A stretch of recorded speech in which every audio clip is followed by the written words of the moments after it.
As a very short review to Star Realms itself, Star Realms is likely my favorite deck builder that uses a non-fixed card market that I had in my collection for years, really enjoy, and I was very excited to hear that they were making Star Realms Legacy.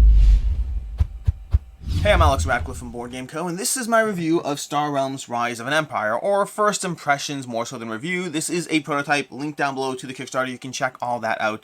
But this is Star Realms. This is Star Realms in a legacy form, giving you the legacy type experience, the evolution of changing things, of going on, of having a permanent change and impact to your game state as you play through it, with an infinite replayability deck that works with trade-offs. We'll talk more about that soon, but it's basically Star Realms.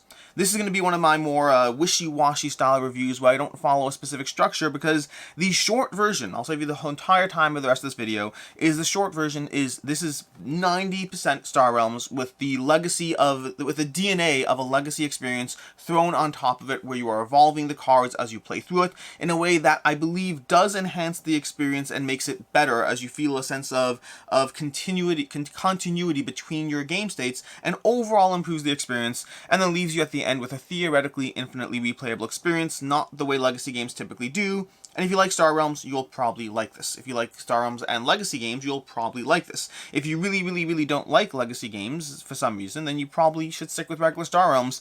And that's the overall review of this game.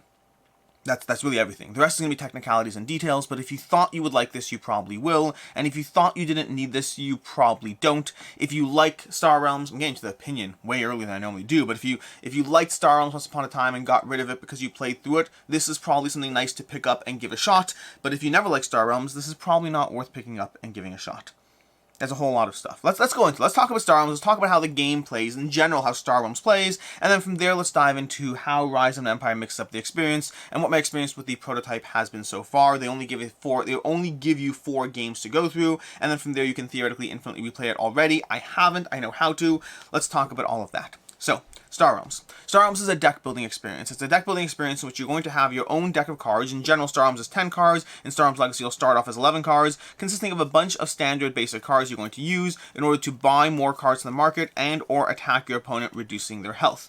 You see, your opponents have 50 health, and you're trying to reduce them down to 0, and you're going to be doing so by using those little red symbols on cards. This, 10 damage over here, hitting them for 10 damage, although potentially if you've played another matching faction this turn, you'll be able to do 14 to 12 damage when you play that card. But if you have 2 matching faction cards that you play this turn, then both of them will be upgraded. So this can be 10 plus 2, and this is going to be 1, and then either 2 money or 4 strength to attack through. So you're going to be rapidly trying to reduce your opponent to a lower health.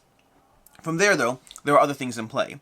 There's the fact that you have to buy cards from the market. This market row, whenever you buy a card, you're going to go ahead and replace it with the next card in the market row, and you're going to be slowly changing up the cards available for purchase, giving the players ways to build out their decks. There's also going to be bases, and they come in 2 types. Bases that will inherently defend, or bases that can defend. Meaning, we have this tower location over here, which when this card comes out, you may notice the different rotation from the other cards, and when this card comes out, it's going to be doing 2 damage every single turn, and when you acquire this card, you're also going to gain 2 damage that turn, and then the opponent has to tank this card before they can attack your health. You have 4 defense over here in the corner, and opponents will have to attack that card before attacking you, so it both gives you a card that stays in play until defeated, while also giving you a card that acts as a degree of defense.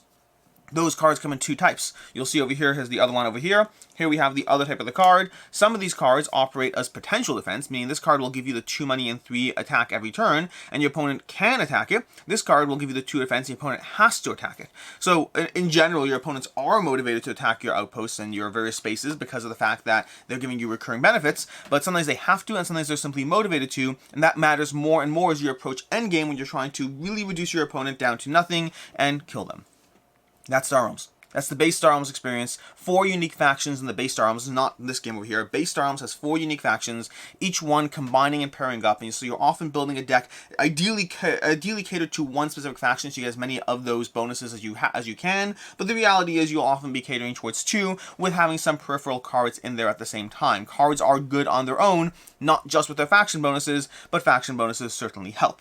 Past that, you're trying to reduce your opponent down to 0, and then you rinse, reset, play another game, and that is exactly what Star Realms is. Star Realms Rise of an Empire mixes up that experience in a few ways, but the basic idea of it is you're applying stickers to cards. Now, I did grab the Game 4 sticker upgrades, you can see this over here. But effectively, each faction is going to come into play with their own sticker upgrades, and you're going to be able to apply these stickers to your cards, either to bases or to ships. Again, bases and ships being bases, and ships over here. And so you're applying those to their cards, and you have 1, 2, 3, 4, and 8 cost cards over there you're going to be applying them to try to apply them to various cards to give them a sort of upgrade on that card. And you're going to be looking at the cards and paying either 2 for a ship upgrade or 3 for a base upgrade when you acquire the card from the market row as you put it into your deck, giving it some form of a permanent upgrade to that card. You're also, when you do that, you're also going to mark that card with a specific sticker marking that faction. You'll find the faction of the card, find your underlying iconography over there, and overlay it on top of the card to give it its own faction association to that card, so it's associated both with the faction it started with, but also with your particular empire, not emperor.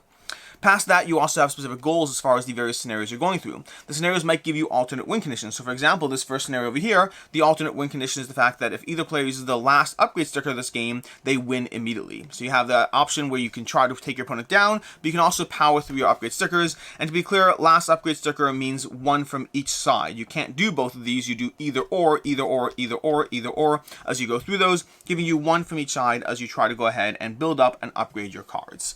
And that's it. Then you go to the next game where you're going to continue that process. The next game where you're going to continue that process. Each of the continued scenarios does give you. Let me see if we have one over here. Each of the continued scenarios does give you potential changes to the way the game state changes. So, for example, in scenario 2, we have depending on who won the prize scenario, you can see in the corner over here. Depending on who won, you can see this possible in changes to the game state. In this case, each player begins the game with 55 health instead, and so there might be changes to the game state as you go through these scenarios. And then you're going to rinse, repeat, go through the entire game. And then from there, we get to the infinite replayability deck. The infinite replayability deck is the idea that you can go ahead and have a deck of upgraded cards, and you can play with the standard market deck, and you can play with these inherently upgraded cards rather than stickers. Meaning instead, what you're going to do is you're going to go ahead and create these little markets over here. You're going to put them down by your sideboard. If we can go ahead and do that, I'll just set up 1 or 2 over here so you can get an idea of how it goes. Let's actually let's go ahead and put these over here. So you're going to have these various decks of cards you have on the sideboard, and when you would otherwise upgrade a card, rather than finding a sticker, you're going to go ahead and grab the card, you're going to remove it from its sleeve. So let's say we're upgrading over here, right here. Let's say we're upgrading this Warlord card over here, and we're upgrading it to this faction over here. Rather than going ahead and grabbing the Warlord, we're going to go ahead and find the matching Warlord card, which we can find somewhere over here. It's going to be a Warlord, Warlord, Warlord. Hopefully it's in here. It should be in here somewhere. Here we go. We're going to find the matching Warlord card. We're going to apply the inherent upgrade sticker, and you can see it has both the upgrade and the faction change on it. You're going to take out the sleeve, or in theory, if you don't mind the difference in thickness, you could just go ahead and tuck that sleeve over there, although I do recommend taking it out. And then you go ahead and you now have this upgraded card in your deck. You can play through an entire campaign that way, basically treating a proxy side deck instead of a sticker deck as your main way to play through the game, resulting in the same basic idea, perhaps a drop more in terms of the maintenance of cleanup and setup in the beginning and the end of the campaign, but allowing you to play through the campaign infinitely, not continue infinitely. That's a big distinction. This is not a legacy game that says, hey, we'd like you to continue playing when you're done. This is a legacy game that says, hey, when you're done with that journey, you can start again, because it's not just stickers. It's a side deck you can use to proxy in and out, changing things up. So it has a degree of evolution, but through every card having its upgraded version of that card, rather than having anything permanently damaging things, if that makes sense.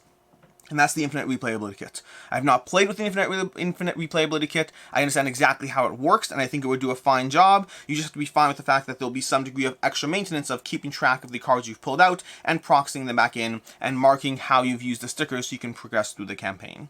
And that's Star Realms Rise of Empire, or at least what I've seen of it so far, which means we can go into the review part, which we kind of talked about already. There's no major surprises here.